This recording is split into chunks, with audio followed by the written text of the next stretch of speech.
अस्सलामुअलैकुम, आप देख रहे हैं होराइजन न्यूज एचडी। खबर शामिल करते हैं साहिवाल से। पुलिस थाना उकामवाला बंगला की कार्रवाई। मंशियात फरोश और नाजायज असला रखने वाले मुलजमान गिरफ्तार। डीपीओ साहिवाल सादिक बलोच की हिदायत पर साहिवाल पुलिस की जराइम पेशा अनासर के खिलाफ कार्रवाइयां जारी।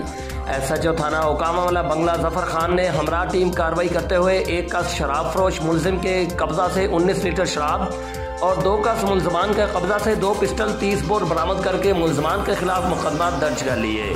Report Rauf Shahzad Jatt, divisional bureau chief Sahiwal, horizon news HD, Pakistan.